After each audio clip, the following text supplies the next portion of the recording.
A gente está vivendo um momento diferente, né? Um momento que ninguém esperava, e com isso algumas ações também, né, precisaram ser reformuladas. Então, o 18 de maio, nesse ano, ele comemora justamente 20 anos, né, da sua primeira campanha. Então, nós reunimos aqui alguns profissionais da Rede de Proteção à Criança e Adolescente e decidimos que a nossa campanha também, ela, independente da situação, ela não poderia deixar de existir. E por isso que a gente idealizou essa campanha, que será realizada de forma virtual. Então, nós vamos estar comemorando também, né, os 20 anos de luta pela proteção, pela garantia dos direitos de crianças e adolescentes através dessa campanha. E tem o intuito justamente, Alexandre, de coibir, de todas as formas possíveis, os inúmeros casos que continuam existindo de exploração sexual, de abuso e exploração sexual de crianças e adolescentes. Então, a partir de hoje, nas redes sociais do CMDCA, do Instagram, né, no nosso perfil no Instagram, nós estaremos realizando lives, né, com os profissionais que fazem parte da rede de proteção, para a gente estar de forma muito direta, muito simples também, para que a gente possa estar conscientizando as pessoas e sensibilizando as pessoas sobre a importância delas fazerem parte também dessa campanha. Então, a partir de hoje, a gente começa a entender melhor, né? Qual é o serviço do CREAS, o que é que o CRAS, por exemplo, desenvolve, qual é de fato a função do Conselho Tutelar, de CAICO, o que é que o Conselho Tutelar pode fazer diante de uma denúncia de abuso e exploração sexual de crianças e adolescentes aqui no município. A gente vai estar abordando também como é que eu faço para denunciar, para quem eu ligo, quando eu ligo, de que horas eu ligo. Então vão ser encontros, né, virtuais diante de tudo isso que a gente está vivendo, para que a gente não deixe essa data passar em branco, já que é uma data muito simbólica para todo mundo. E é uma data que não merece só atenção no 18 de maio, ela merece atenção sempre, porque quando a gente fala sobre esse tema, é algo que deixa muita gente perturbada, né, do juízo, porque são situações de fato que não são fáceis de se lidar, mas a gente precisa acabar com isso. Nós estamos em 2020, os índices continuam aumentando aí, e é uma preocupação também nossa, porque algumas pessoas desconhecem, né, o que fazer, como proceder, e aí acontece que a criança continua sofrendo, continua tendo ali a sua infância prejudicada, tendo sua vida prejudicada.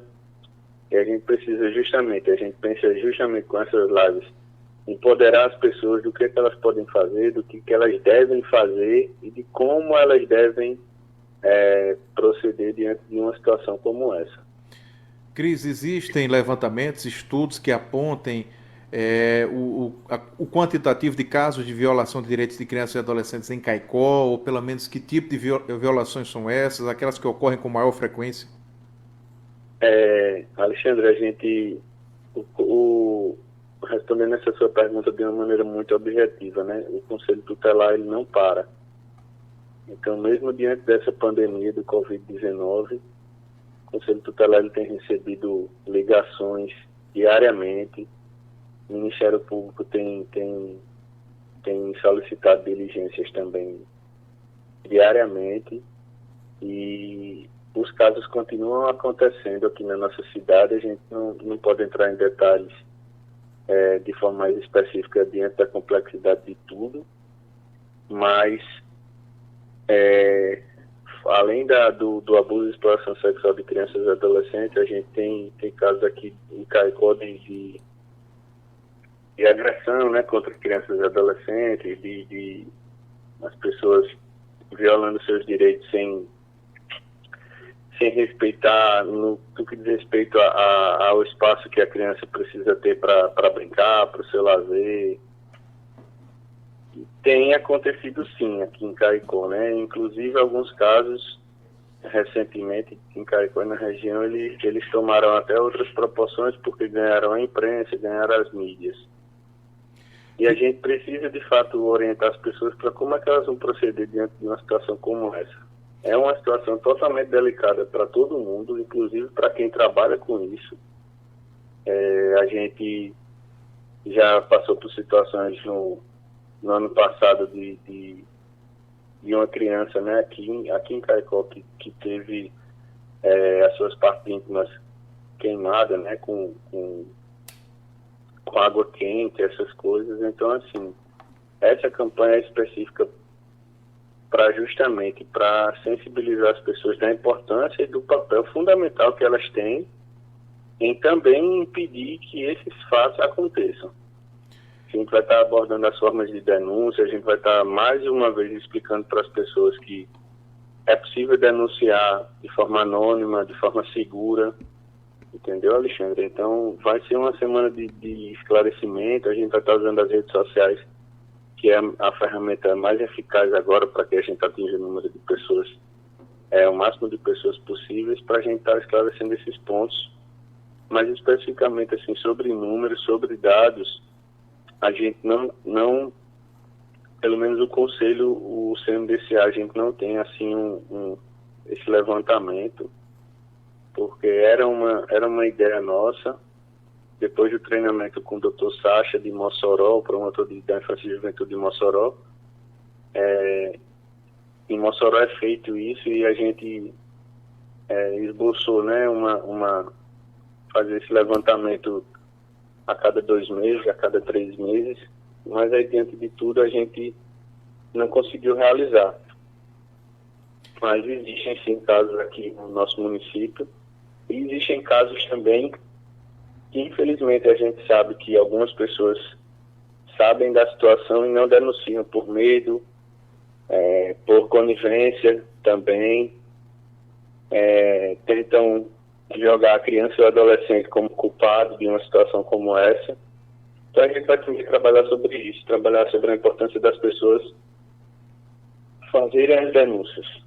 As pessoas, de fato, não deixar que atrocidades como essa continuem acontecendo aqui no nosso município. Claro, essa entrevista aí está passando em outras cidades também, porque o 190 existe em todo canto. Todo município do Rio Grande do Norte, da Paraíba, tem uma sede de um conselho tutelar com no mínimo 5 conselheiros. Então a gente precisa se unir e precisa, de fato, dar um basta nessas situações que ainda acontecem. Mas ainda falando sobre Caicó, existem áreas da cidade, regiões da cidade, onde é mais suscetível de acontecerem essas ocorrências?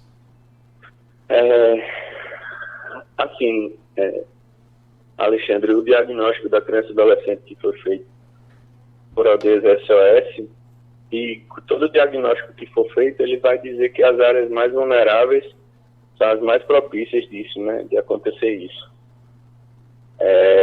A gente tem algumas situações que chegam até a gente de violação de direito, quando, por exemplo, o pai bebe e chega em casa agredindo a mãe, agredindo a criança. Então, assim, a gente sem tentar discriminar ninguém, mas a gente percebe que as áreas mais vulneráveis e as áreas mais populosas, elas são mais propícias a acontecer isso. Não que não aconteça na área nobre, né? Não que não aconteça nos bairros de classe média alta, né? Mas a gente tem levantamento de que algumas situações como essa são mais corriqueiras em áreas de vulnerabilidade, em áreas mais onde a gente não tem, por exemplo, equipamentos de esporte, de lazer para crianças e adolescentes, e locais que as crianças não têm a oportunidade de ter a sua infância ali protegida, segura. Infelizmente, esses locais ainda são mais propícios a acontecer, né, situações como essa.